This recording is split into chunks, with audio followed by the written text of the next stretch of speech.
One would think going away somewhere would be a way to be more productive.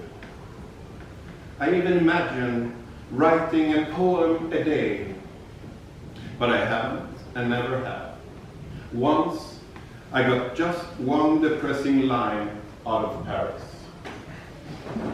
And here I've been too busy taking pictures of produce, partially popped popcorn, Swedish fish, a fat-free food with emphasis on food, the hair bender roast, double spam musubi, and such items as Shakespearean insult bandages, a bacon-scented strap-on moustache, the inflatable evil unicorn horn for cats.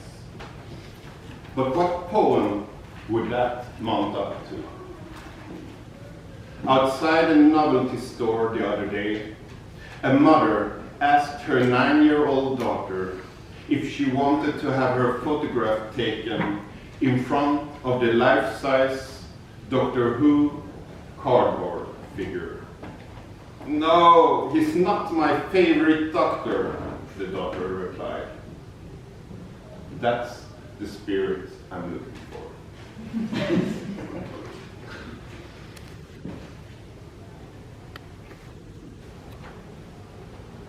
Who would live for a century back then anyway, bringing seeds across the sea for the pre-Philadelphia acres of New Sweden, while picking suitable surnames, working the tobacco fields in his late 20s, a first permanent settler to become freeman Peter Rambo of New Sweden.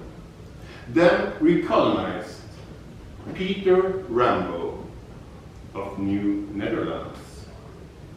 Then recolonized Peter Rambo of the Kingdom of England, which back then apparently didn't bother to add new to something recolonized.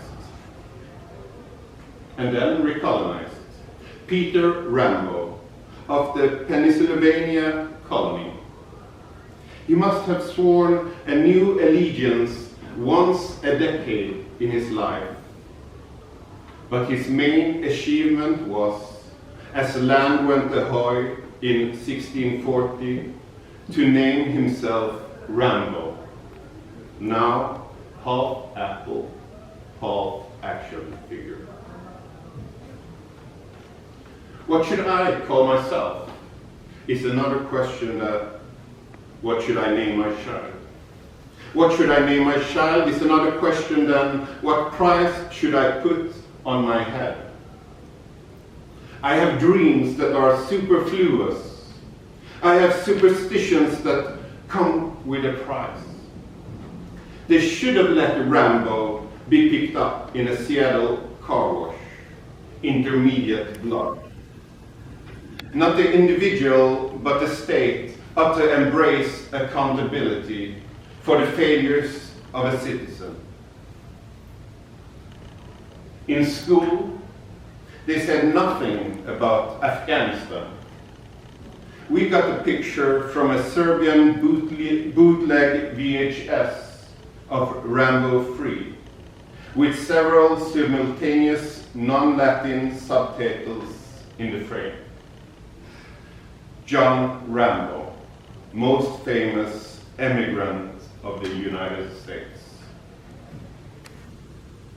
So, we were 7 back in '85 when part 2 came out. And my friend found a Rambo knife in one of the novelty stores, with needle and thread inside a hollow compass-capped handle, in case one needs to give oneself stitches when at it. Although I can't remember it having the top-grain, custom, genuine Fox leather shed as seen in the movie. I loved the way Rambo cracked open tin cans with the handle of his knife.